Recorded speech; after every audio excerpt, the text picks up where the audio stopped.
Good evening, everyone. Welcome to the Board of Selectmen, Highway Commissioner, Cemetery Commissioner meeting of Monday, July 30th, 2018. First order of business, please rise for the Pledge of Allegiance. I pledge allegiance to the flag of the United States of America, and to the republic for which it stands, one nation, under God, indivisible, with liberty and justice for all. Thank you.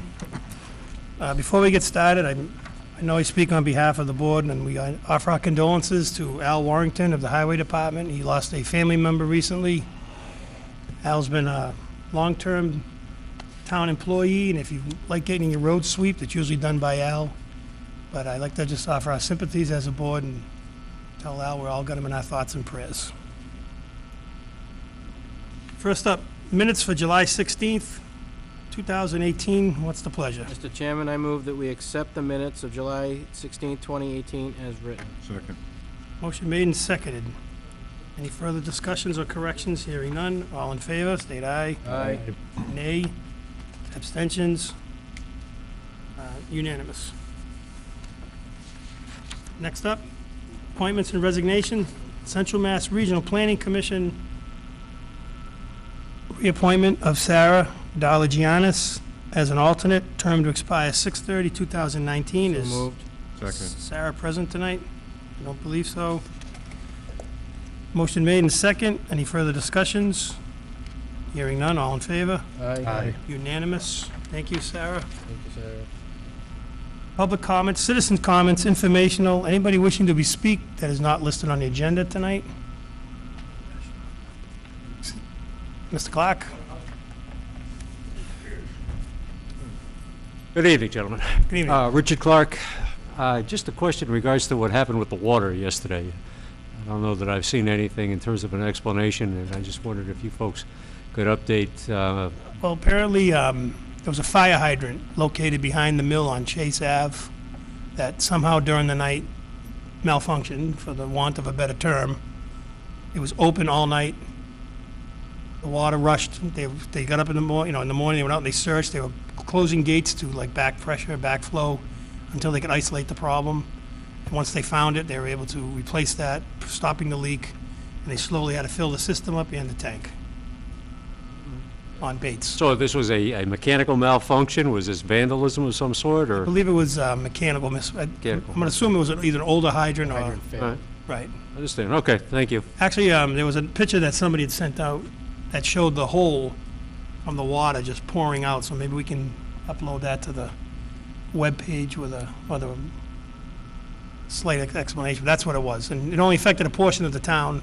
Unfortunately, it was Yeah, Your it was side. a rather sizable portion of Yeah. the town, from what I could gather. well, I was wondering too, now there are certain facilities within town that offer beverages, food and beverages, what the issue would be in terms of if they had no access to water, would they be required to shut down for sanitation reasons, or does the Board of Health get be the Board of involved in Health. something like that? I mean, at what point question. would they have to just shut the doors?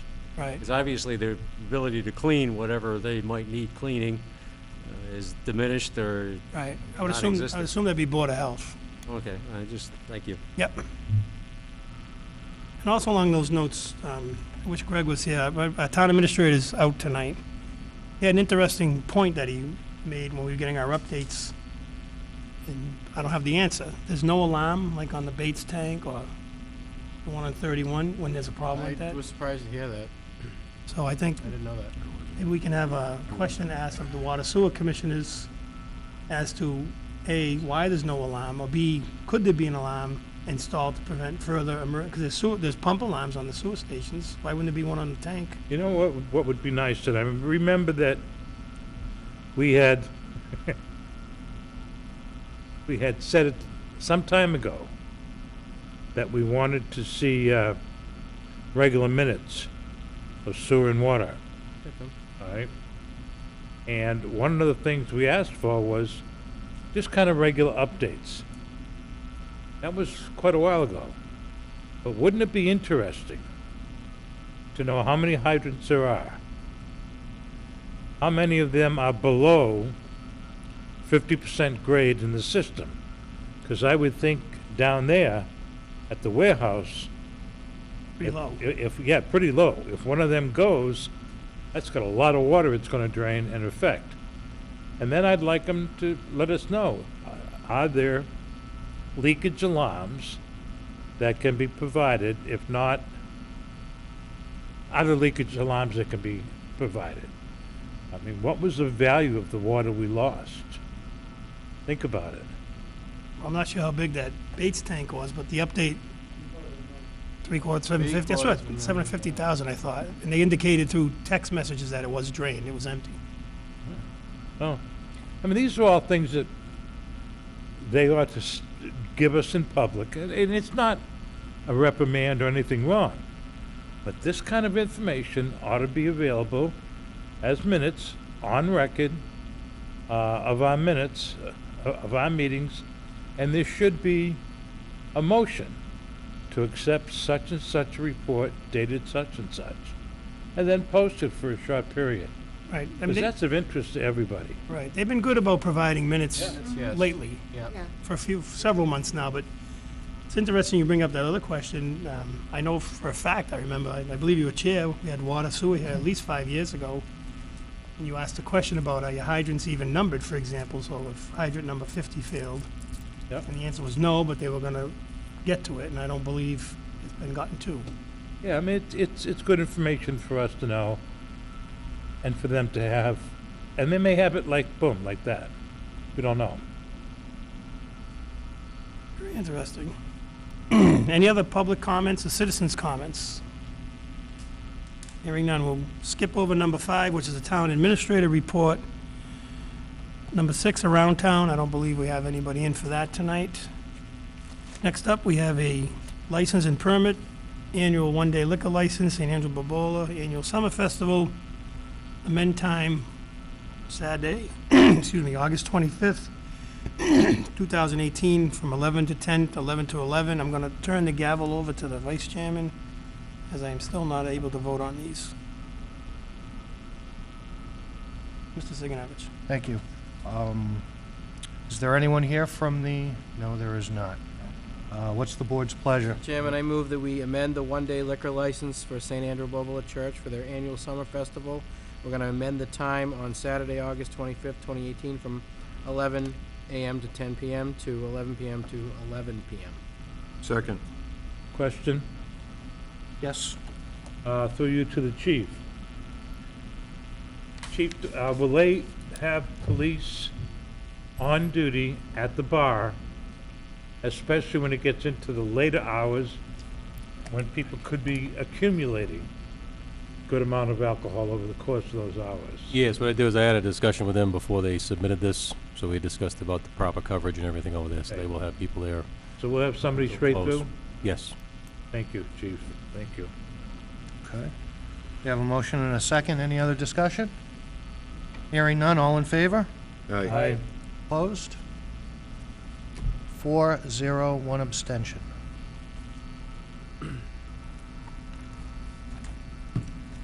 Next up, we have a continuation of a public hearing of a Class 2 license application concerning 238 West Main Street, Shinoda Basilios. Sir.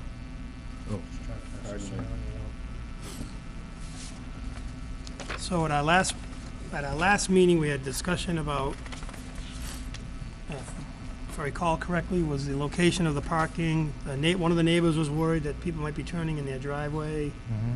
Was there a sightline issue because of was there a tree or a bush, something, it was a sightline issue? So where do we stand on that one, folks? Mr. Massey? Mr. Shinoda, did you meet with your neighbors We and? talked today, me and Michelle and the lady, and she says like she need like when I park in, when I put the car, I gonna put it behind the tree, not in the front. Anyway, we have the long space like walk side still, but anyway, I say okay for everything she needed, and she asked just I gonna put the sign as enter here, but then the people to go like in her driveway, and they're gonna go in my driveway. That's why. So we say it's okay, everything is okay, no problem for that. Yeah. She was okay with that, Michelle?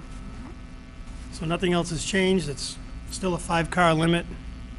No work being done on No, premise. no repairs on site, strictly sales, Yes. right? Any other questions for the Mr. applicant? Chairman, I have a question. I don't see on here, where are your customers going to be parking? Because they can't park on the I street. have the big parking. I have like that's front of my house is big parking anyway.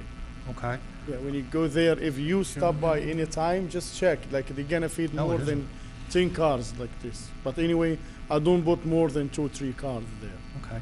Is there another business at this location? It is like alteration. Okay, It's alteration, just a little bit. There's not that much business anyway there, because already there was lady before she go in the airport road. okay. That's And what's your primary business?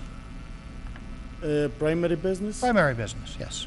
What's it mean? Like What's your main business? What's your primary business? I have like the Dudley House of Pizza, Okay, and I get this one, so I have like the other stuff. So beside this one, so just like every second month, every month, every 2 months, I sell 1 car or 2 cars. Not that Okay. much business. Yeah. because one of the things for a Class 2 used auto license is that has to be your primary business. Mm-hmm. I'm thinking we might want to wait for Greg on this. If you look up a Class 2 used auto license, the law, one of the first things it says is this needs to be the business owner's primary business. I would like to, I didn't realize that we all had taken this up, must have been when I wasn't here. This is like the third But- time, Mr. the Chair.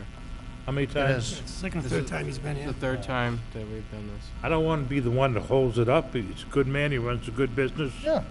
with the pizza place. But I'd like to eyeball this. This is a residential neighborhood. Mm-hmm.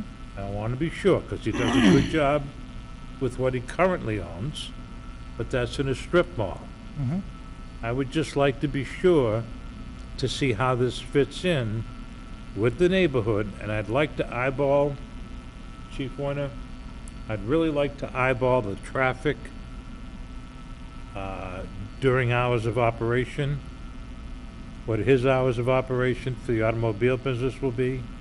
Will he be selling an on-site, or will he have a representative? And what's the traffic flow in that section of the road during those hours of operation? I would just like to know those things, for safety's sake. Mr. Chairman. And believe me, I have no problem with the applicant at all. My daughter actually works for you at Dudley House of Pizza. Thank you. No problem with you at all. It's just, we've got to do this the right way. Yes, I have, I personally, and I'm sure the rest of the board feels the same way, if we're going to put our signatures on a permit, it's got to be right. yeah, I understand. Yes. Anybody else? Well, I mean, it makes sense to me. I mean, if Mr. Signa, I haven't seen what the permit says, but if Mr. Signevich says that it cannot be a primary, it has to be a primary business, Mhm. then we certainly need to at least have Greg take a look at it. Mhm. And I also agree with Mr. Joseph in terms of taking a look at I don't think it hurts anything to delay it a little bit until we have the full board here, we have the administrator here. You know, we have a tradition of trying not to do things wrong like we've done in the past, or previous boards have done. Right. So I'd like to keep that tradition up as much as possible. Mr. Chairman, do we have any means of measuring the traffic flow? I know the state has those. John, you have the answer? Okay. You know how the state has those thick wires that measure traffic? Is there a way we can borrow that, or ask them to measure the traffic during those hours? I mean, all I do is just run 2 thick wires across. The only thing I know is that you can rent those devices. I think that's, I don't know. I'm not sure what the prices are or anything like that, but I know a lot of the companies that do traffic signs and everything else like that do it. I know too, Chief, maybe John Breyer can help me on this one from our days. When they went to major site plan review, I know there was a website where the state They periodically do those checks. You- Really? You can look, I don't know how old the data is, but they can give you what they had. Say, for example, they did it on West Main, they did it between like intersections, so we may be able to find something that says like Schofield Ave and Lyons, for example. Yeah, it is true, because most likely they had probably done it just a couple of years ago before that repaving project. They Yeah. must have did it then, so it could be available. So I remember at one point, somebody wanted to waive the, because traffic studies part, I believe, major site plan review, and they were able to take the information from either Mass DOT website, somebody found it and Okay. gives you like a general idea. I just don't know how old It's it is. still there, Bria can We'll take a find look it. and see what we can find. Yeah. You can find anything. Tomasi. Yeah. Yeah, I just, we have, how many Class 2 licenses do we have in town, Oh, boy. Michelle? We're not limited. No, we don't. No, but I agree, we should wait. I want to hear what Greg has to say, but I want to make sure that we're kind of being fair, because there could be other people who this may or may not be their primary business, and that could cause a lot of problems of things For we've me, already said yes to. I just want to eyeball it. Yeah, no, I'm not saying we shouldn't. I'm just, let's be judicious in how Mr. we. Bragg is looking at Mr. Breyer. Thanks. No, before he comes up, Michelle, I'm not familiar with that document. Does it say on the application, must be your primary? No, but it could be in the Mass General That's a law. state law, Right. Carrie. Could be. It could So be. I'm- I didn't know that. Mr. Breyer. John Breyer, I'm here as a citizen, but member of the Economic Development Committee. I believe the primary business is, if somebody purchases a location, that location's primary business has to be, for instance, in this particular case, the car dealership. If he wanted to sell cars out of the Dudley House of Pizza parking lot, he couldn't do that with that license. But as long as the location's primary business is the used car dealership, that constituted, it's not what is his personal primary business, because he might have 5 or 10, Oh, so it's the business location's investments. It's business. the location's primary business. The other thing is, this is West Main Street. This is our primary commercial district. And I believe the applicant has the right, under the zoning, Yeah, well, it's biz 15. it's a right to do what he wants to do. So whether it's traffic counts or whatever, that's all baked into the zoning already. If the traffic count wasn't there, and this was, he was looking for some sort of a variance, then yeah, consider that.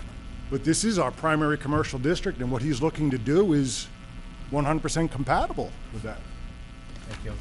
That's interesting. Just my input. No, Mr. Joseph. Yeah. There's already a business there, John. That's the alterations.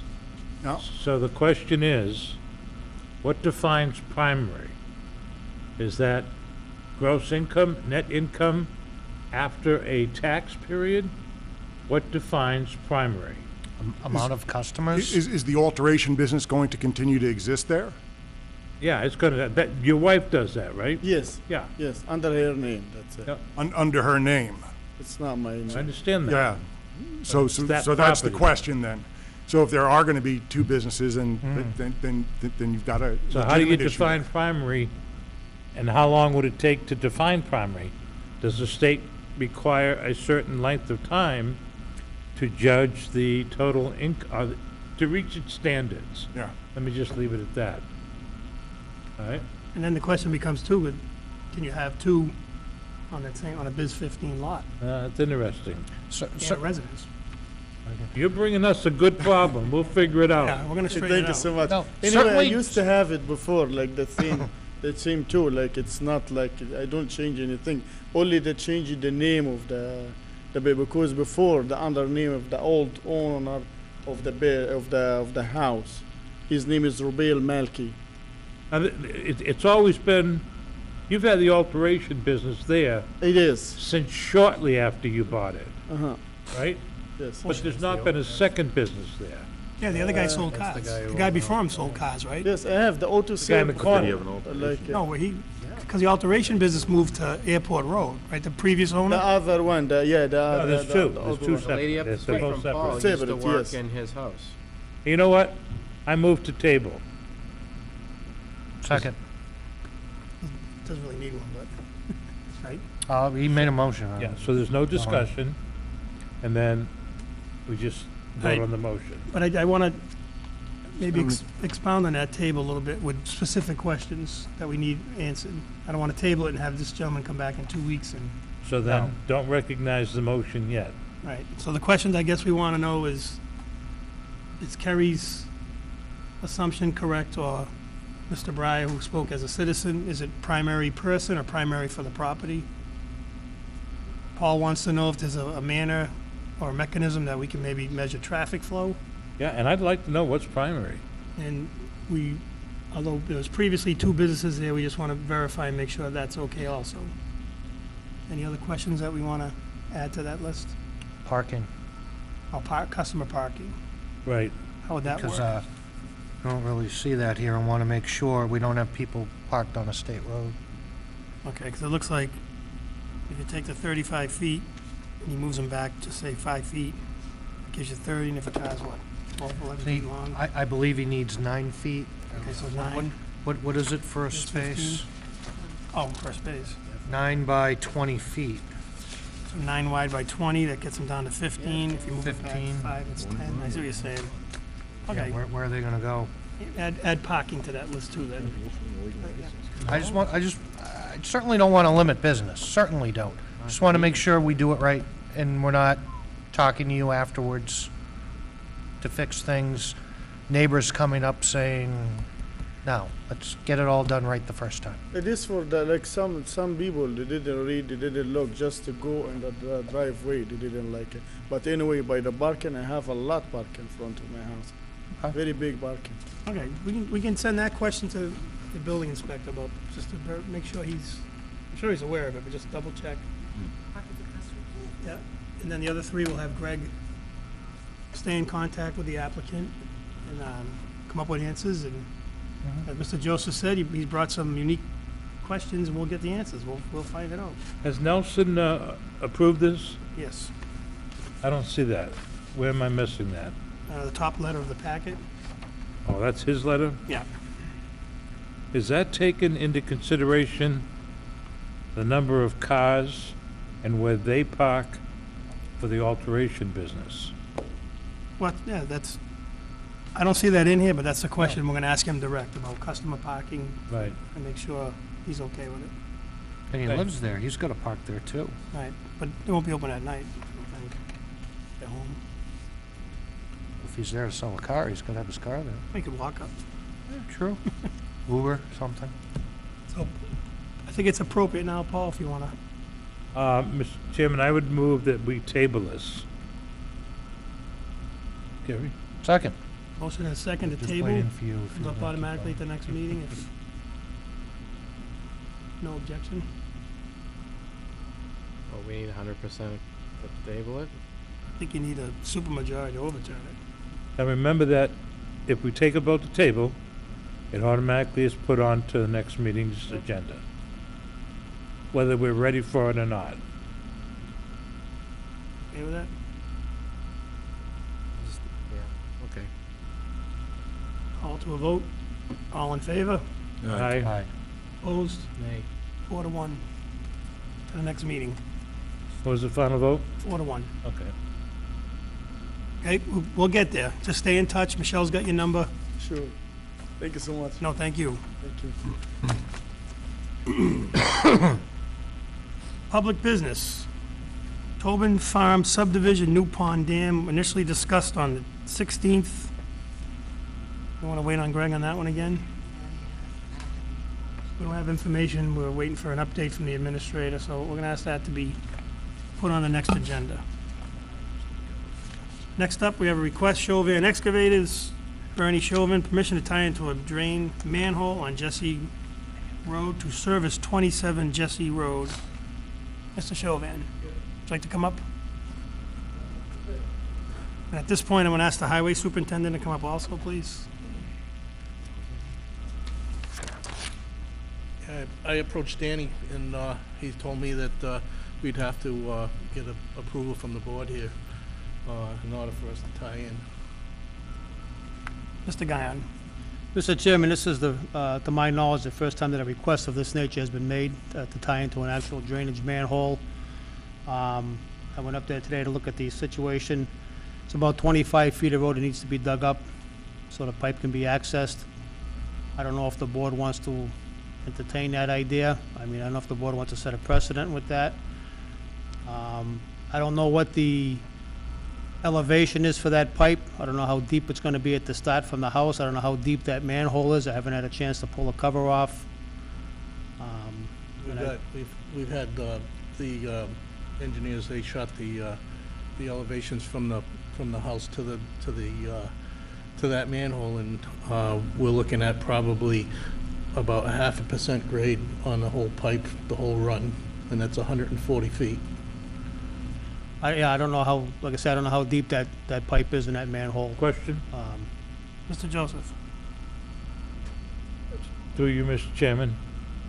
Dan, do we have standards for tying into a manhole, a drain manhole, or manhole drain? No, as I said, to my knowledge, it's the first time a request of this has been made. Some years clear. back, the previous superintendent, I think, allowed someone to tie into a catch basin with a perimeter drain, and that was only because the catch basin was in front of the person's house, and they accessed that basin through the lawn instead of going through the road. But this is the Continue. first time, to my knowledge, that someone's asked to tie into a manhole. Question? Mr. Joseph. Continue. Danny, do you feel you have enough information to advise us as to a decision? I didn't see any engineer's Watch me, plans. watch me. Yes No, or no? no, I do not. Okay. Would you prefer that this be tabled? And would you be able to, in 2 weeks, have the information that you need to advise us? Sure. I think I could work with Mr. Chauvin, at least get the information and Okay, come back and thank give the you. board that. Mr. Chairman, I'm gonna move that we table this.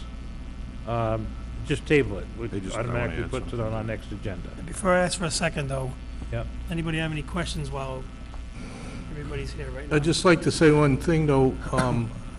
I hope you people are familiar with the high groundwater table over there. And this particular home that was built last year has a perimeter drain, brand-new perimeter drain around the entire integrity of the house. So they also have a sump pump in the cellar, but he's just trying to alleviate the sump pump so that in case power goes out or if there's a storm or whatever, the water doesn't rise in the cellar and affect the equipment that's down there. So basically, he's willing to spend that extra money to tie into that drain, so. Another question I'd have, Mr. Chairman, after, who's gonna be responsible for the pipe in the road later on down the road? Because as you know, in a few months, I'm out of here. And someone's gonna be out, someone else's potential headache. Mr. Ruda. Chairman, I'm almost in the same wavelength with Danny. My biggest concern would be if for some reason a case can be made that we didn't properly maintain a catch basin or the manhole, and it was what's our liability if it floods back up into the property, up and around the house, or into the foundation and so forth? I'd be concerned about that. Is there any sort of backflow preventer or anything that? Yeah, there would probably be a backflow preventer in the manhole, so it'd be access if they ever needed maintenance.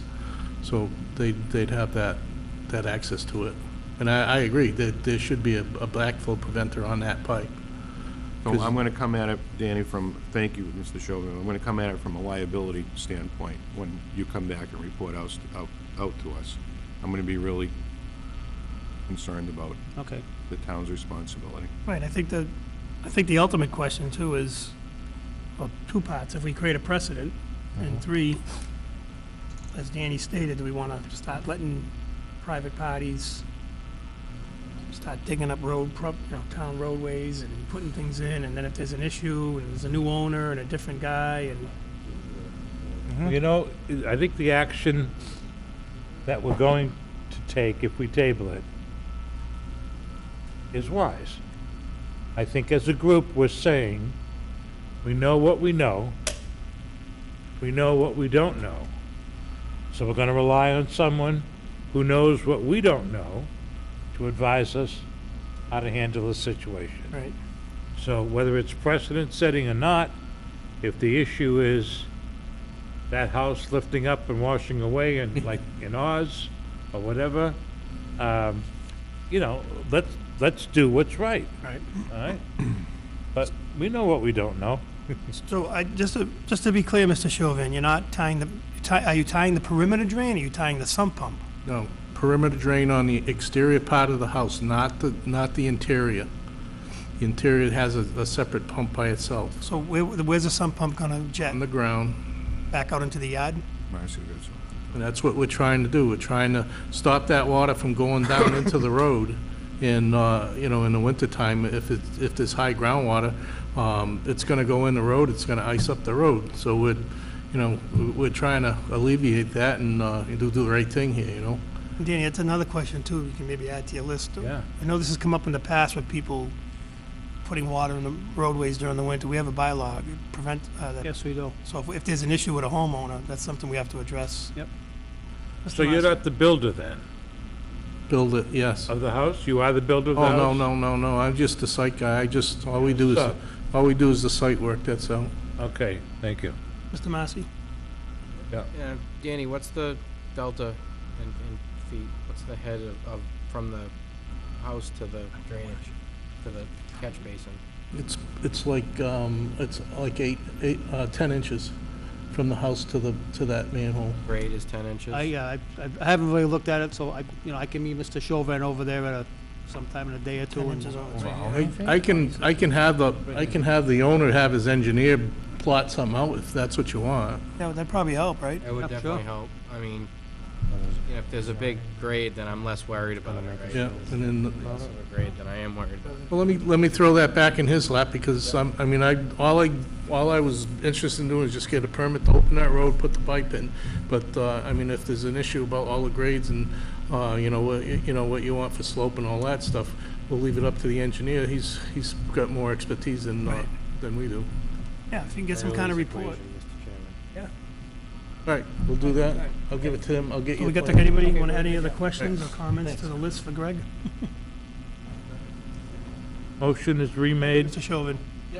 Thank to you. table. Motion made, Second. seconded by Mr. Ruda. Any further discussions or questions? Hearing none, all in favor? Aye. Unanimous. 9C, Mr. Breyer, Economic Development Committee, 5-year proposal. Well, please tell me we're not going to go through the whole thing tonight. No. Is there a synopsis? Yeah, I think if we go through the table of contents, Okay. All 32 of them? to give you a general idea, I mean, the first thing that I'd like to do is, on behalf of the entire Economic Development Committee, we wish to extend our sincerest thanks and gratitude to all of the residents in town who provided input, the various town boards and committees who welcomed us and provided us with tremendous amounts of information, the CMRPC for their technical assistance, and Don Johnson, our town planner. At the end of the day, the cost for the town was actually $0 except for manpower and the boards and some of the officials spending time with us. Don Johnson got a grant from CMRPC for the technical portion of it. The rest has been pretty much done all volunteer work. So, for decades, the town of Dudley's basically operated without a formal economic development plan. The last major planning project undertaken by the town was the adoption of the town's master plan in 2000. And over time, the town's master plan lost its effectiveness when various boards no longer referenced it in making decisions for the town. This economic development plan will only be successful if each town board and official uses it as their directional navigation aid in the decisions which must be made in the future. The core mandate in the bylaw for the Economic Development Committee was the creation of the Economic Development Plan, and that is to be presented to the Board of Selectmen. At the end of the day, right, the Economic Development Committee does serve at the pleasure of the Board of Selectmen. It is ultimately your board that has to vote to approve this plan and make any changes that you see necessary. This is our official recommendation. If you go through it, a couple of things that I did want to point out. It's a pretty comprehensive document. The first part is a part that we kind of did on our own, which is that part, and then you see the CMRPC, which is the technical part with a lot of the documentation and statistics and unemployment and things along those lines. The goal is to make the town of Dudley a vibrant, community-oriented town that is a great place to live, work, and play. We strive to create a community that will foster an array of economic opportunities for all of our residents while preserving the environmental, cultural, and historical elements which are cornerstones of our town. For the workforce of today and tomorrow, Dudley will provide the leadership and business environment needed to compete in the current knowledge-based economy. Couple of things that jump out are Dudley GRP, gross regional product, is $306.5 million a year. That's how much business is actually done in Dudley. I don't know if that's more or less than what people thought, but that's what it is. The good thing is that is an objective third-party number, and year after year, hopefully CMRPC can continue to get us that number. And if it's going up, it means everybody's doing a good job getting business, and if it's going down, it means we're doing a bad job. It is what it is. You know, the vision part, we basically want to say, right, Dudley is open for business. We want to enable businesses to easily start or expand their enterprise. We want to support business development through effective transportation system, targeted redevelopment, modernized infrastructure such as water, sewer, and broadband, and to foster entrepreneurial networks that promote innovative and healthy business in Dudley. A lot of it, you'll notice, is based upon agriculture. All right? Part of it is, we kind of say, you know, Dudley could be the breadbasket or the next Napa Valley of Massachusetts. There's sort of a plan just to try to get to that point. There are specific action items for specific boards, communication plans. We try to say who's responsible for this, when they should be undertaking it, and things along those lines.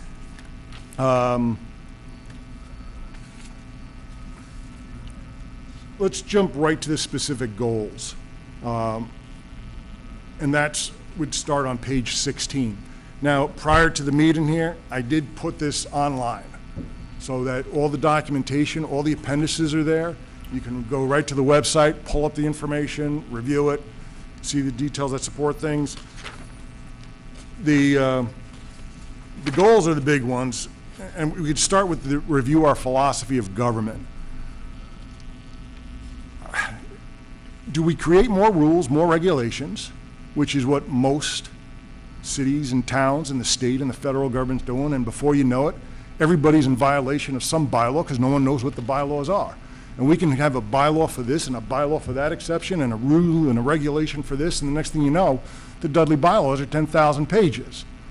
Or there is a movement in the country that is community-based governance where you start empowering your officials with a set of written guidelines for decision-making. And you make sure that those guidelines are moral, ethical, legal, and you empower your employees in the town to start making decisions. All right? So this, for instance, where this could be very beneficial is for this applicant before me who was looking for this vehicle, you know, this license. I mean, rather than, sure. John, Mr. Joseph. I love listening to you talk. Yeah, I really do. that's all right. Because it's logical, it's got great inflection, you have great inflection, and it's flipping fascinating. It really is. But, or yet, I'm going to ask the following. Sure. This is the first time we've seen this document. There are 8 major goals. Yep. What I would like to do is for us to acknowledge receipt of this, for you to just simply state, for now, the 8 goals, and then I would love to have this board have an open public discussion with John here to answer any questions we have and any questions that the public develops. All right, so I'd like not to hear a long explanation, because that's really all the sub-goals. I would like you to read or recite, if we could, Mr. Chairman, just the 8 goals for now, because there's a lot of meat just in those 8 goals. That's fair enough. There really is. Can we do that, Mr. Chairman? Yeah, John, if that's okay with you, just Yeah, give us the headers. And I'm flexible. So the goal number 1 would be review our official philosophy of government, and you guys decide how the town's going to proceed. Okay? Question, Sure. I'm sorry. Official or operational? No, I'd say the official philosophy of government. Because we don't have one. Well, then, this is a good opportunity to start one. Because your philosophy, right, will, the official philosophy will determine your actions. Okay. in the future. All that was is all there were. All right. Jonathan might have something to say about that. The next goal, the primary impediment for continued growth in the town of Dudley is the inadequate water sewer system and the infrastructure within the town. It is time to address the water sewer infrastructure as a single, complete repair and upgrade project. Absolutely. And just want to say at the bottom, we think with the current vacancy of the highway superintendent and the recently announced water sewer superintendent, that this is an optimal time for due diligence and having a third-party review the way we're set up. And it's not a negative for the existing water sewer commissioners. All these volunteers do a tremendous job with what they have. But it is only the right thing to do here to review that. This is a wonderful opportunity for that. The next one, making government more efficient. More efficient, less government spending. All right? And we want to come up with an incentivized program to reduce spending in the town and reward government employees and workers if they can save money and still maintain the highest level of standards and service. I'm not gonna say it. Sure. We'll have a conversation another time about this. All right? We strongly recommend the online permit and licensing system. Other towns and municipalities have adopted it. It'll streamline things, make our government available 24 by 7. Is that one of the major goals? It's part of goal number 3, making local government more efficient. Oh. I had to add that in there. I slipped it in, Paul, you caught me. All right? Well, I think it's important that people at home know that we want, departments reviewing their fees and license schedules, town regulations, things along those lines. All right? Increasing town revenue without increasing property taxes. 4. All right? That's goal number 4. And within that, lobby for changes in the school funding formula, Chapter 70. We want you to consider an amnesty program for homeowners for building permits, the establishment of charitable giving and a state foundation for the town. This is a huge opportunity for us, this next one, state of marijuana tax. The state of marijuana tax, the way it's written by the legislature, encourages the use of marijuana over tobacco. It is cheaper to buy marijuana than tobacco. So we sense there's an opportunity for the towns to get together before the legislature takes the money and actually seize those excise taxes through a ballot initiative and equalize it. Right now, it's 33% cheaper, the way the state has it set up, for people to smoke marijuana over cigarettes. It's insane. There's money to be made there for the town to even just make it the same tax level as tobacco. Airbnb fees and promotions, wonderful opportunity. We have college, we have a beautiful residential area. I know I'm going on and on. Way to make some money there. Goal number 5, revitalize West Main Street and Schofield Ave. That's where the restaurant district comes in. Phase 2 and 3 of the CMRPC technical assistance helps address that. The next one is the agricultural initiative. The big thing there is we have to set up that agricultural commission. And within that agricultural commission, there's everything from reaching out to landowners, promoting farm to table here in Dudley, goal Napa Valley of New England. Goal number 7, the establishment of a recreation commission.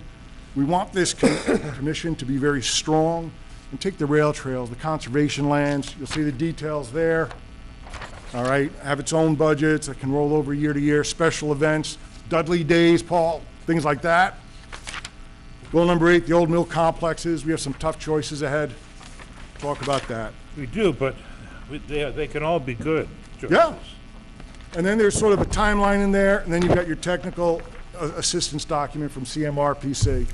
Fabulous piece of work, Mr. Chairman. I'm going to move that we acknowledge receipt of this, and that the next time we discuss this, we do so at a posted meeting in a public forum where the Economic Development Committee or John be there to guide us and to lead the discussion. Be okay with that? Was that just a statement or a motion, sir? Yes. Yes. So, Mr. Breyer, what are you asking us to do with this? Review it? Our duty was to present this to you. It is your board to revise. You can change the goals. You can get rid of goals. You Lot can of add meat. goals that aren't included in Lot of here. meat. You would In never, the end, your board has to approve a 5-year economic development plan. you wouldn't have a problem coming in at a separate posted meeting? No, Maybe- not at maybe all. even dedicate a special meeting to This is a it. big deal. Yeah, we realize this is the first time you saw it, and that's why we have it on the website as well, the public input. We learned a long time ago, right? You never fall in love with your own plan, and you always adapt and evolve. So what we want is something that all the boards can get behind, they agree with. Says, yeah, it's not perfect, but it's a good place to start. And then as time goes on, we change. We still have phase 2 and phase 3 that on the technical side that is part of that 5-year plan that's still undergoing as well. And just scanning these sub-goals and subtopics is fascinating. I'd like to, Mr. Chairman, acknowledge Mr. Breyer and the Economic Development Committee for putting so much work into this. We know that this is a lot of work. It took a lot of They are time lofty from our goals, board. and I'd like to acknowledge you. Mr. Joseph and probably the entire board for not screwing themselves You into want the that ground. to be added to the as these motion? things are. No, there's no motion. Yeah, I did, I made a motion. Yeah, all right. Well, I just want to make a couple quick comments, because it's very comprehensive. Oh, And yeah. I was skimming as John was talking, and we had a special town meeting the other night, and I want to thank the 51 registered voters that came in. It was very nice. And one of the things that was brought up, it was a discussion about possible expansion of the large solar farm district to include two parcels. And one of the questions brought up that night was, why should we let something, why should we let the energy go somewhere else? Let's keep it here. Yeah. And That was the most insightful thing, Mr. Chairman, I heard that night.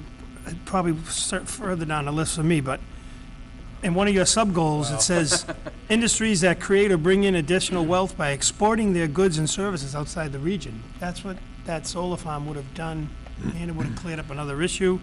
That's okay. I'm glad I see the language of the potential DPW study committee by an outside third party, which would be totally impartial. Again, I think people were kind of hinting around the other night. Matter of fact, one lady, maybe not talking about that issue, came out and specifically said that she didn't think the Board of Selectmen had the town's best interest in heart. By proposing an outside person, I don't think we could be any more transparent and opaque. It's not a money grab, as the rumors have already started. I'm glad I see that in there, John. I mean, these are some things I see. The Chapter 70 school funding formula, this board, the majority of us, specifically Mr. Ruda spearheading it, and Mr. Joseph were the first ones, and I think in the state, to push to get the formation of that study committee, which just got done their one-year study. So I think it's a comprehensive document. I think we do need to look at it, but those are some things that just stick out to me, where people the other night either asked honest questions or were saying things to generate negative feelings. So I thank your board for doing what you did, independent of everything else, because your name was thrown around the other night, that Mr. Breyer did a survey, and 250 people responded, and we're trying to, And they all said, dovetail that answer, Mr. Massey. sorry, and everybody said that we should become, use economic development and agricultural pretty much as the primary generator. And my point was, and I see you have like the structure of the language in here, but I would like to see okay, if people don't like solar panels and everything, that's the economic development we have coming to us. We have something to react to, right? That will generate money for the next 20 years, right, on a curve. And we had 51 people, and we didn't have a majority to kind of make that happen. But it's you do have a thing that says in here, which is important, have find other ways without raising taxes, and that's one of them. That's how I think, and even though solar's not the best thing in my book, but it's what we have to deal with now.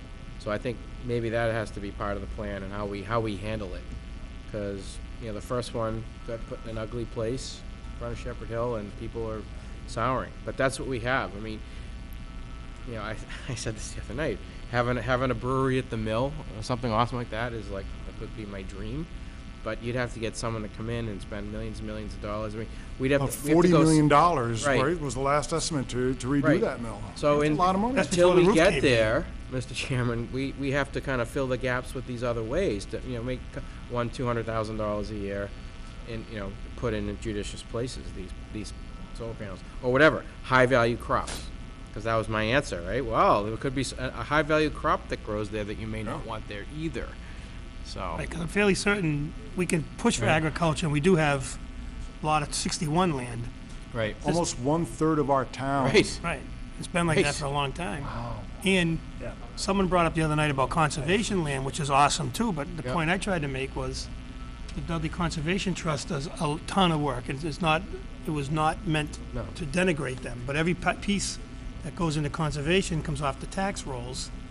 And the town treasurer got up and said, well, it doesn't cost anymore, it just reproportion the money. Well, reproportion the money over the remaining parcels, so it does cost more. So anyway, But you see, but as part of a good comprehensive plan, right, that Dudley Conservation Land Trust could be a wonderful draw to get people from the outside come walk. to come in. Oh, I agree, no, it's Take absurd. advantage of that and spend money at Yes. local eateries and. Right, I wasn't denigrating their work. I'm just- B&Bs and things like that. Right, we weren't denigrating No, it was a anybody. statement of fact. Right.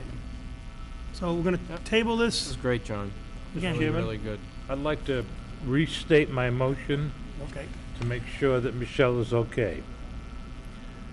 I move that we acknowledge receipt of the Economic Development Committee's plan dated Economic Development Plan 2018.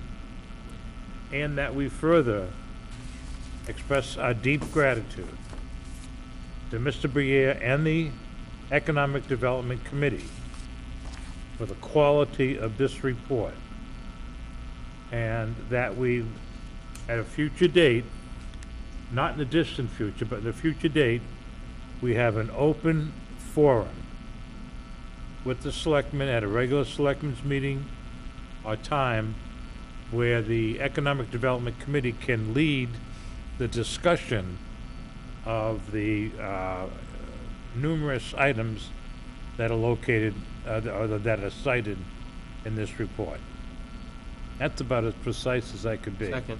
Okay, before I call to a vote, if we chose to do just a special meeting for the Economic Development Committee, That's fine, it's within, just that's your fine. language of regularly scheduled meeting, that covers it We're not regularly scheduled, but at a select. at a Board of Selectmen's meeting. Yeah, is Right. that okay? Yeah, Mr. Chairman, yeah, to the seconder, which is me, maybe, would we do it as a public hearing Yeah, but- in that meeting, or just another public Well, business type I think a thing? public forum, public hearing means that you plan on usually doing something and you're getting input. Right?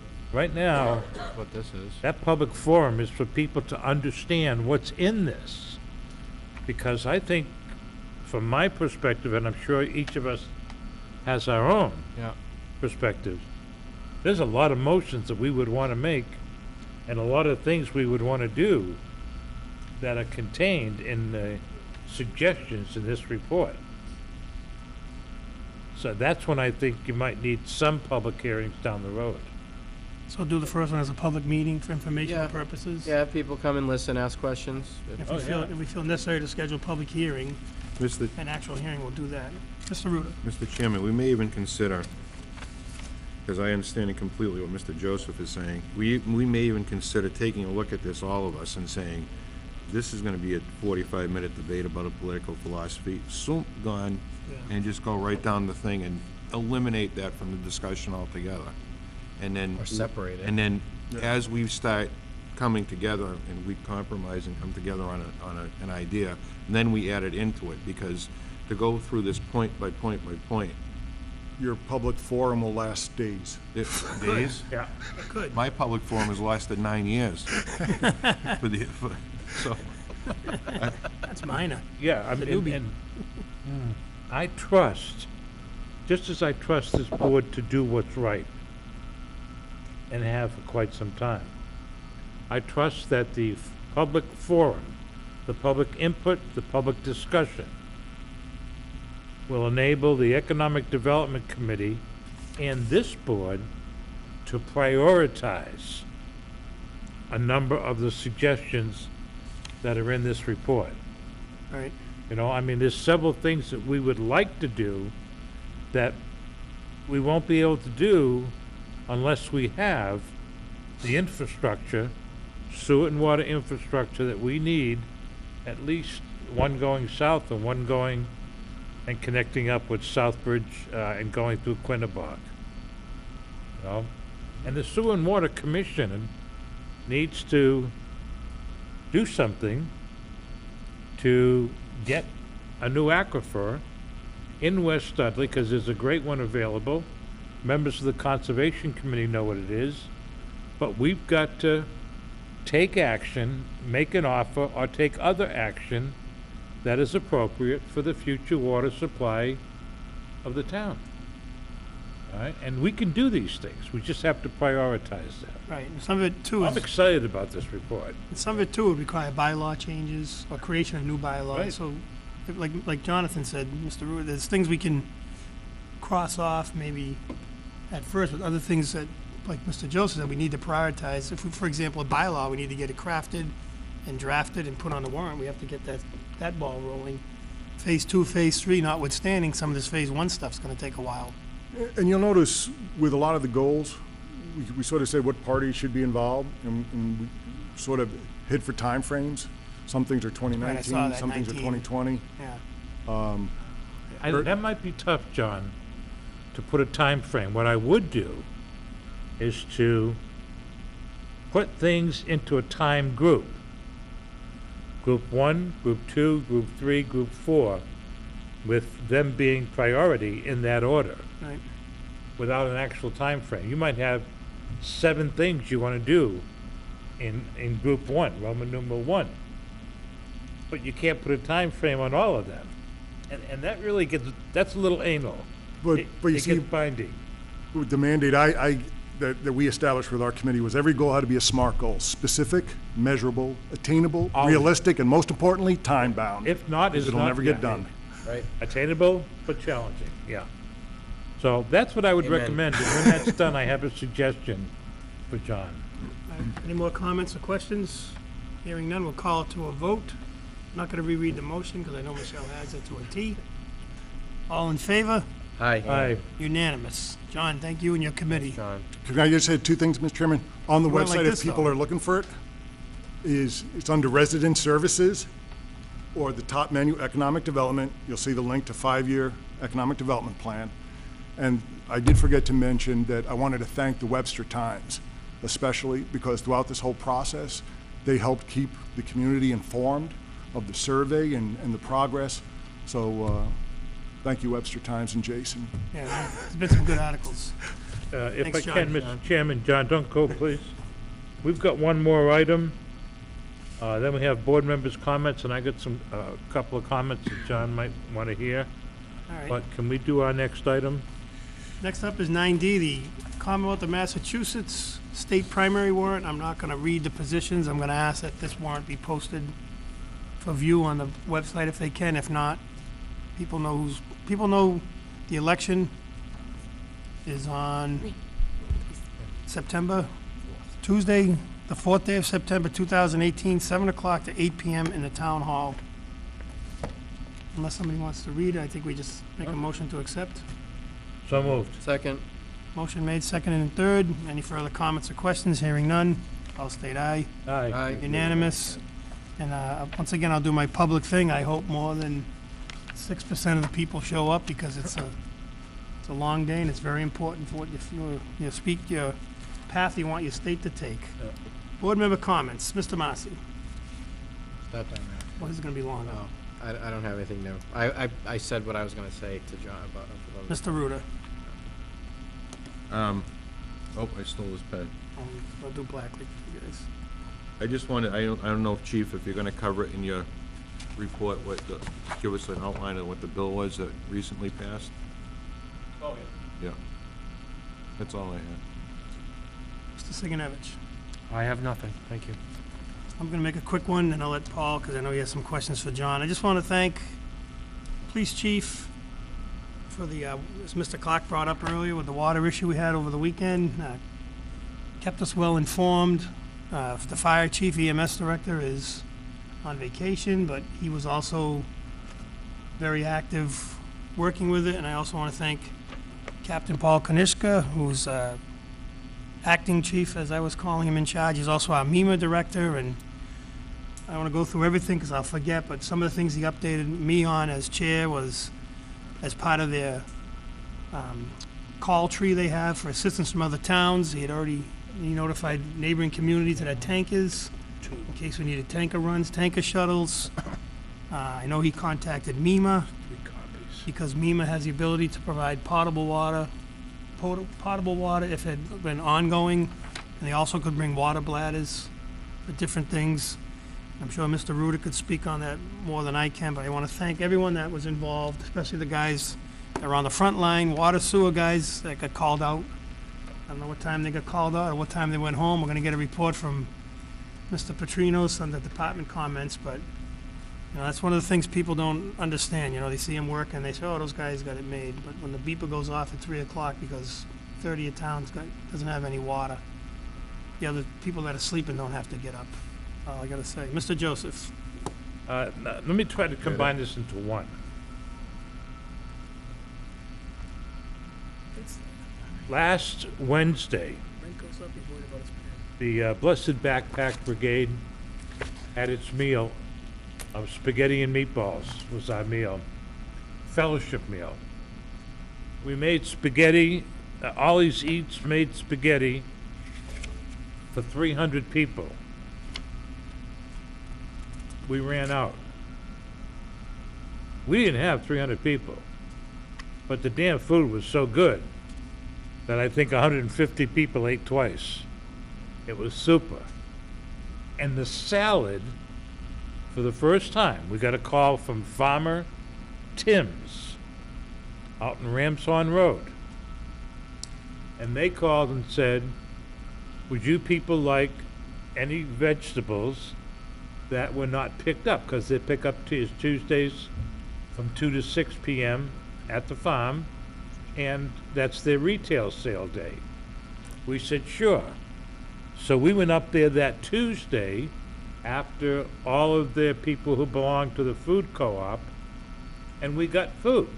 We got cucumbers, 2 cases of them. We got lettuce, romaine lettuce. Is that it, romaine?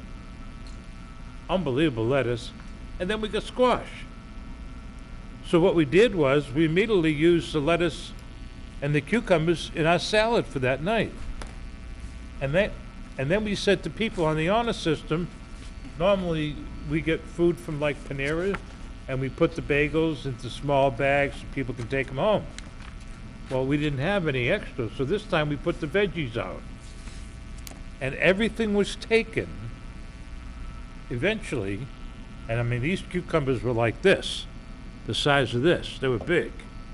There was one little cucumber, one shriveled up squash, and no lettuce.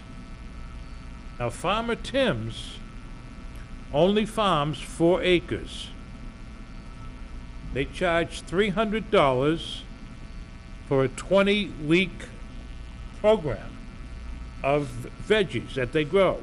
And if you don't like a particular veggie that's in there, you can swap out other stuff that they have and put that and just replace it. Now they're going to be doing a fall one also, but not for that long. So I'm thinking, because we went out and looked at it, the guy that owns the land is from Belmont. He bought the farm. He didn't live there. He's not even a farmer. He just really likes the idea of a food co-op. So he has Katie, who is his farm manager. She manages it here. There are 32 families in Dudley and Charlton that have bought into the food co-op, the $300 for 20 weeks. And they also harvest the same veggies for 32 families out in Belmont. So they got 64 families. So I'm thinking to myself, wait a minute. We got the Kepkes, right? And they're marketing pure grass-fed beef. Unlike the machines farms that sell their cattle in 6 months, Kepkes sells them after 18 months. So they're fully grown and properly grown. So we got Kepke's Farm. We've got Farmer Tim's, which is really a back to grassroots operation. Now, I had talked to John a while back about, let's have Dudley Days, D-A-Y-Z, where even if it's a single day, anybody in town can do a yard sale or flea market, whatever, on their property. And it's advertised all over the place. And we'll get some advertisers locally to help fund a brochure.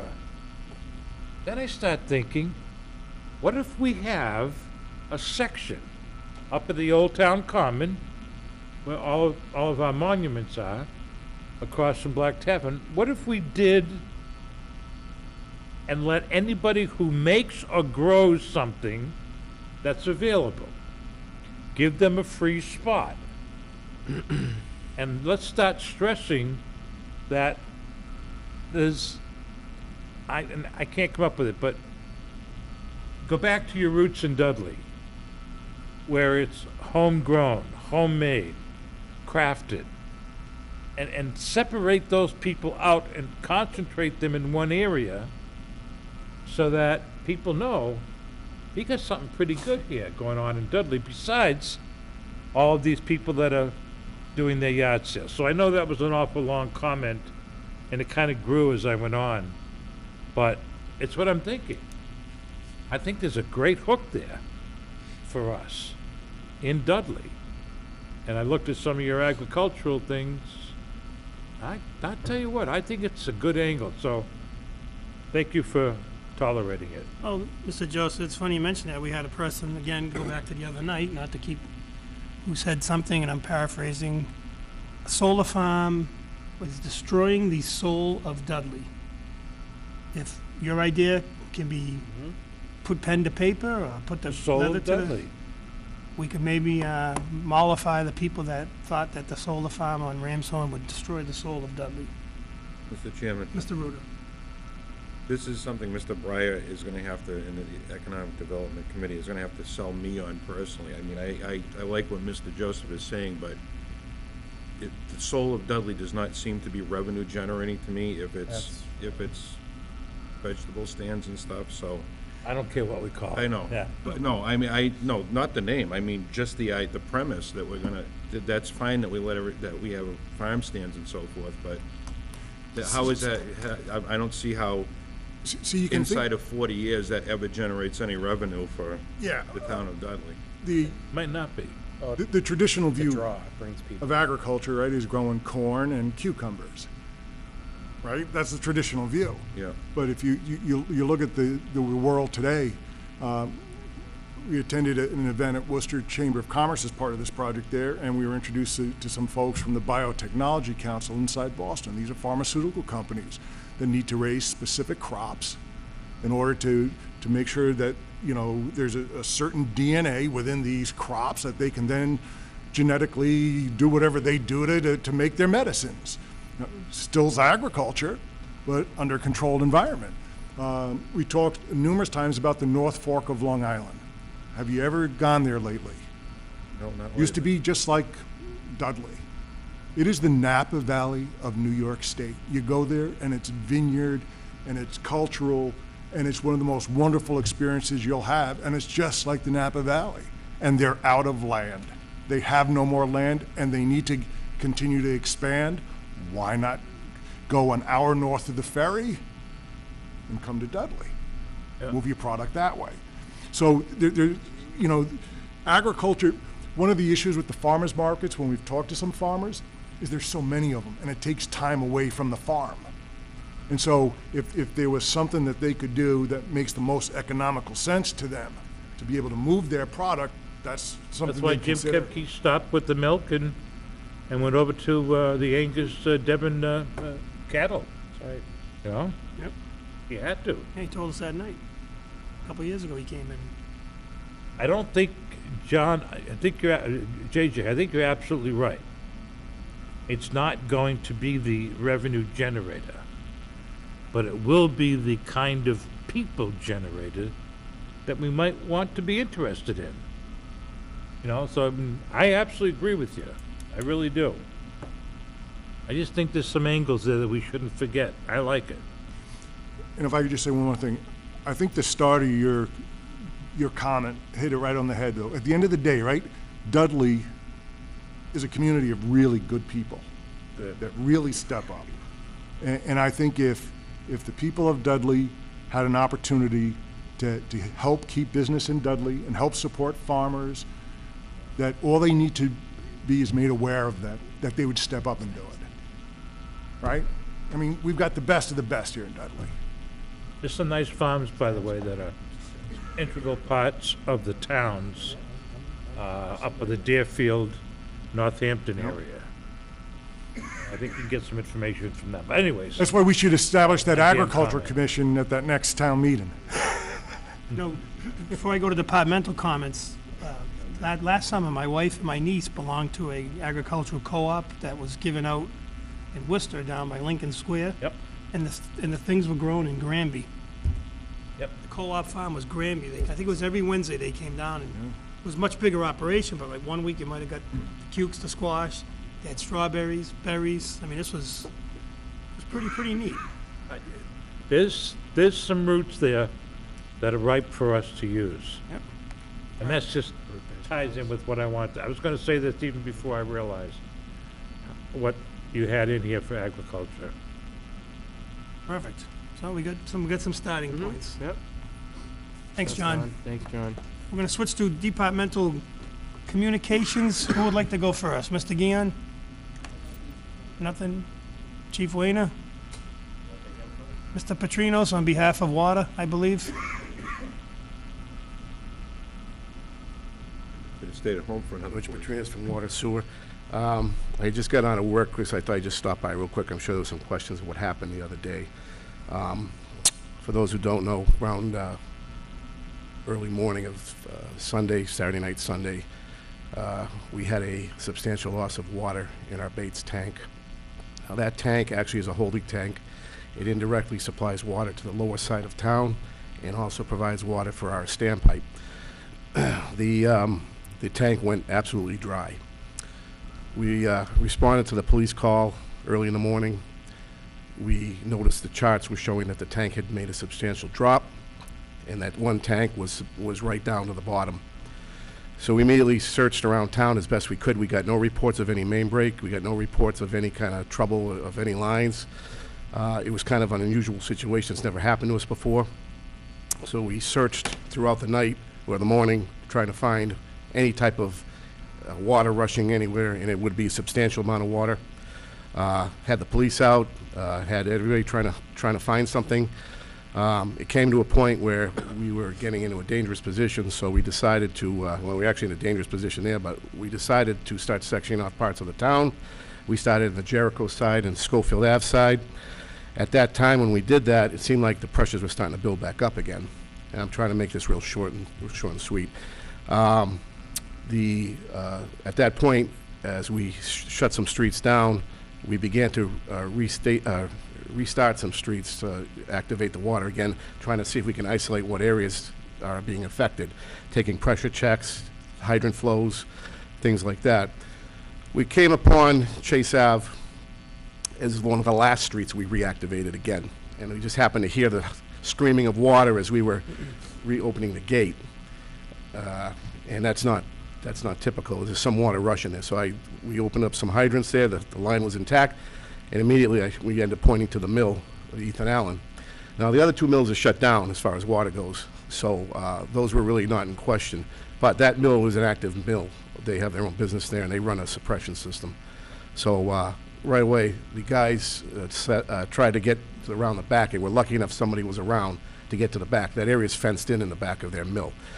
We actually drove around there that morning trying to see if there was anything, indication of water in the area of the mill or whatever, but we can't get into the back of that mill because of the fenced-in area. So when they got in the back there, right away, they found a gushing of water coming out from what looked like a broken hydrant. So immediately shut it down, and right away it started to regain a little bit of pressure in the area. So we started to slowly gain a little momentum. Now, that hydrant, I guess, I wasn't there, we were digging today, so I hadn't had a chance to really look at it. One of the guys did go down there and take a look at it. Apparently, where it's teed in, where it's connected, blew apart down about 4 or 5 feet down.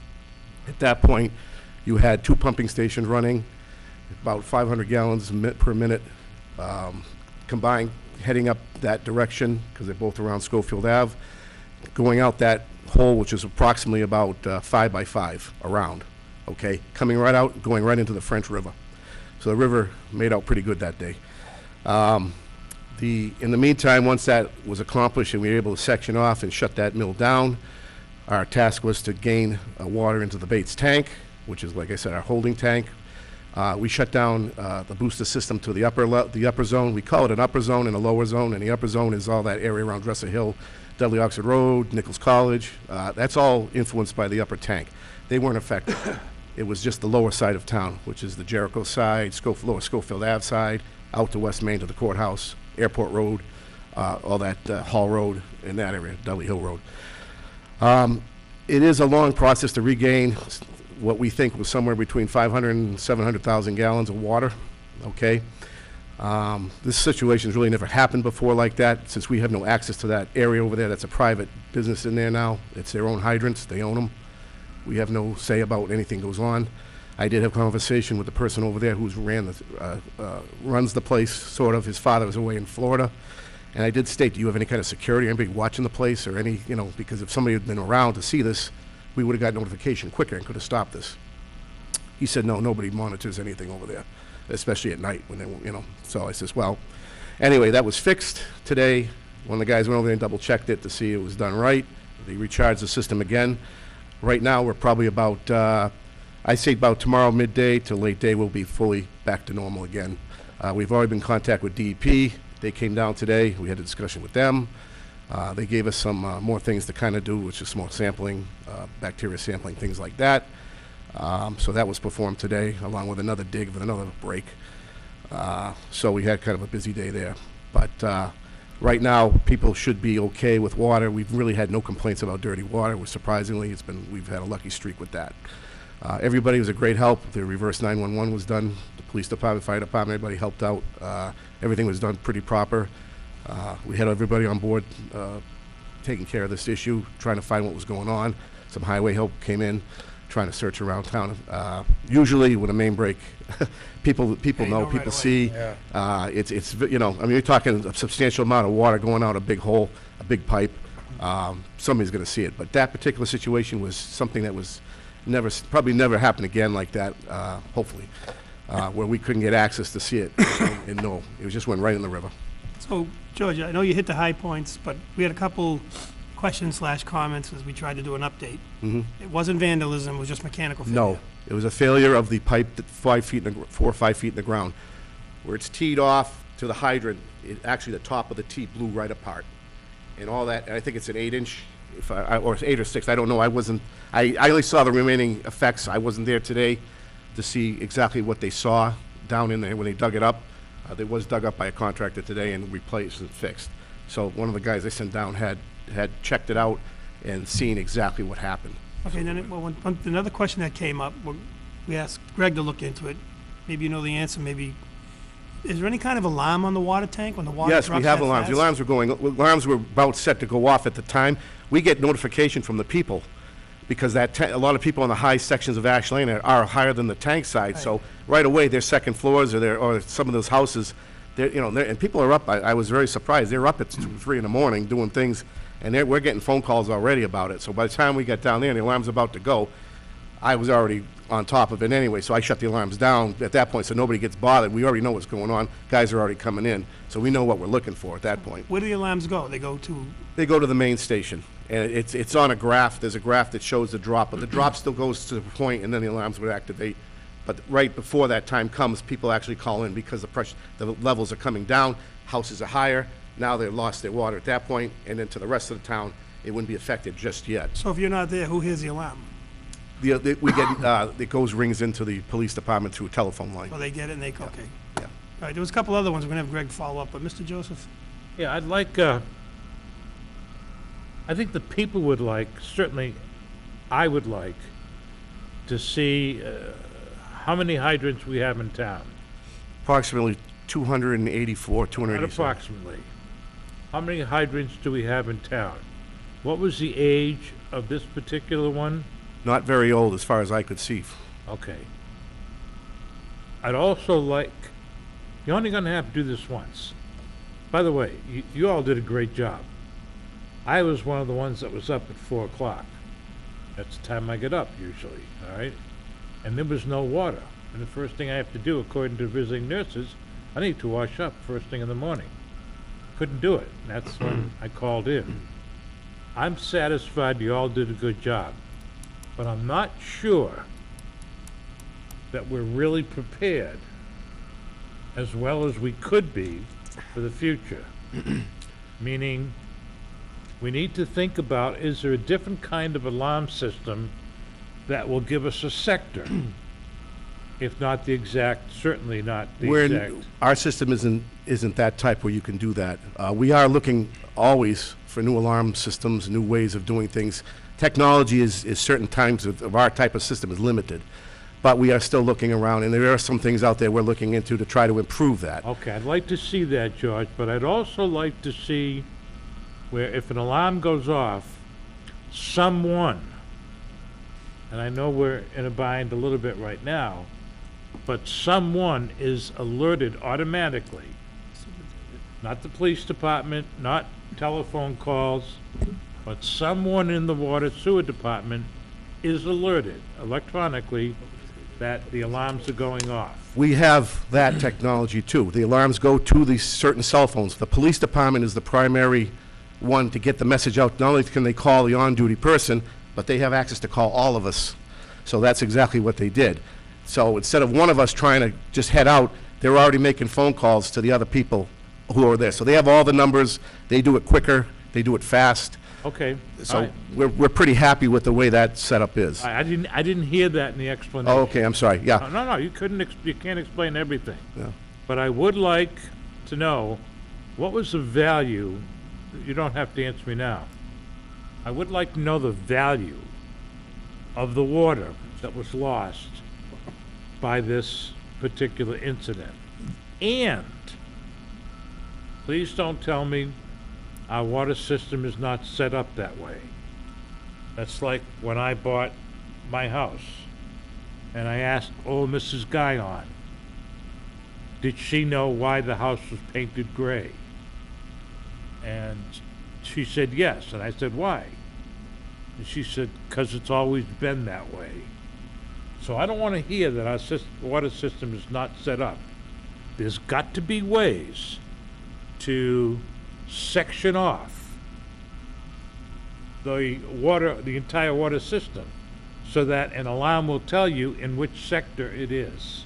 It's not what it's hard to explain it because we're an old system. You're talking about technologies for systems that are new in developments, things like that they could possibly do that. And not many towns, there's no towns out there that even do that. Bear with me. Bear with me. Don't tell me my house is gray because it's always been that way. Figure out what would it cost to sector and to save that amount of water that went. Just have the research done to make this a sectored water system. And I think it can be done. I mean, you've got to you got to have some kind of valves that isolate it into sectors. Yeah, our first projects are to increase communications between stations because it's done through the phone lines. And we're working on new technology to avoid the phone lines, number one. And these communications are called telemetering system, okay? This is what connects us to stations, to our booster stations, to our tanks, okay? All of this stuff from our tanks we put in place to all this new technology we're coming into play with now, it takes time. We're working on it. We've done a great job getting some of this updated. Yep. And we're continually doing that right now. And we're looking into new systems like SCADA, things like that. And I can't get into the whole thing. Some can use cell towers, some can use another type of form that we just learned of now that we're looking into now with the electric. There's not many electricians that even do this kind of work. We have one that we're lucky with that we have, and he does a great job. And he actually was there today, making sure everything was up to snuff again. Alarms were checked out, floats, levels, things were all where they should be. Please think about it, though, all right? Don't think about the way it is and what our limitations are. Think about what it would take to make it the kind of efficient system you'd like. I have one final question. What does water and sewer separately, what do they have right now for reserves? As far as, Money. I can't really go into that. I don't have the latest figures myself. I'm not really involved in that part of it right Okay, now. I think but each of them is a solid, S-O-L-I-D, solid six-figure amount. 6 figures. 8 if you count what's after the decimal point. Well, let's put it this way. If we lay about 2 miles of water main, there goes your 6, you know, Think about it. Yeah, we're always thinking about it, and we're always looking into it, but we have to be careful because we can, our monies have to also be set aside for projects know upcoming. that. I know And, but your comments are good. They, you know, like I said, the technologies are changing out there, things are changing. We could bounce across something. We always try to find out that something out there that we didn't know about comes into play, and the guy that does our work gives us a wealth of information. I don't along want those lines. anybody to misread this. Our sewer and water personnel and departments do outstanding work, Thanks. and they did in this case also. Mr. Sigenovich, then I'm going to recognize Mr. Clark. You mentioned about bacteria tests. I had gotten a couple of questions. People, do they need to boil their water? No. We collect monthly, annual samples, about 17 of them, all throughout the town. When DEP gets involved in any type of incident where there's a loss of water, or they want to be careful just to make sure everything is up to snuff. It's all, so we're just taking a special round of samples just for the lower side of town, and that's all. And we'll take our normal monthly ones in 2 weeks, the whole town. So these special samples that were taken, were they taken? They're taken actually today, and I delivered them actually tonight, got them to the lab, so we'll hear results. There's a 24-hour turnaround. 24-hour Yep, turnaround? yep, and everything should be, we monitor chlorine residuals, which is chlorine in the water after it's eaten any bacteria or done its thing, and they've all were pretty high and good, and water even in the tank was starting to build up and stuff, so we were pretty much on our game there. So they seem to be pretty happy. They went on inspections of things, the site where it happened, the pumping stations, so they keep a close eye on us too. Sometimes a little too close, you know, you have to give What a are you little gonna nudge do? out once in a while, but. What are you gonna Take the do? good with the bad. Mr. Clark. First of all, let me thank you very much. You've been very informative this evening. If I understood correctly, this hydrant is on private property? That's correct. And there was an issue in terms of accessing the hydrant? That's correct.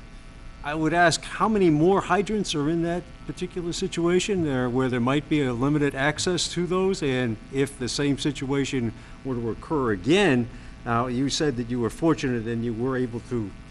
Yeah, that's probably one of the only mills that has that situation that's active right now. The other ones Oh. are not. And Nichols College has their own private hydrants, but they're always, Okay, as I admitted. understood your comment, you were able to get access fairly quickly, and it was somewhat of a surprise to you that you were able to get it as quickly as you were. yeah, somebody happened to be around and one of the guys happened to Okay, go around the corner. it sounds like we have some jeopardy here in terms of the somebody happened to be around situation with regards to these private hydrants. Maybe that's something that needs to be looked into? George, in theory, if it's behind a fence and there was a gate and you guys had to cut the gate, is that? would we- No, they actually opened the gate. Oh, if they weren't there, like someone heard it behind the fence, would you be able to? If somebody was there at night and we got indications there was somebody walking a dog in that area that sort of saw something but never reported it or talked to their boyfriend or something, and he said, don't worry about it, it's probably nothing, which it was something, maybe would have saved us all this stuff, but I can't confirm that, but No, but I'm saying if you had to access it because there wasn't anybody around and you cut. Like If say I- you if I had could cut have somebody's accessed- yeah. chain, you can do that. yeah, well. Or did you just shut the main off? No, if I knew something was if we had gone to that area and knew something was happening right then and there, we would have cut the gate right then and there and gone in there and put a stop to it. Do you Or have we a- would have shut it down knowing, what we saw. Right, the issue. Mr. Chairman, do we have an agreement whenever anyone does have a private hydrant, whether it's the mill or Nichols?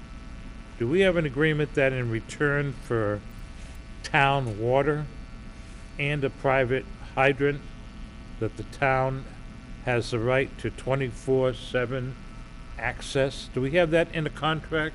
Don't know. Where there are There's private no official, hydrants? there's no official contract. It's all well known that we have the Whoa, right to whoa, do whatever whoa. we have to do to a Wait a hydrant. minute now, it's Yeah. all well-known, George. George, this is thousands of dollars that went out the door. Right. I'm suggesting, without having suggested, that we have a contract with anyone who has a private hydrant using town water that says that the town has the right to 24/7 immediate emergency access. We do have that right. In any emergency, with have any that in water, writing? we have that right with anything revolving water Do you department, have that water. in writing? Oh, I believe there's something in the somewhere, but we know, Would and we you check on explain, that for us? we can check on it. But Okay. we know it's a fact, the same as the fire department, same thing.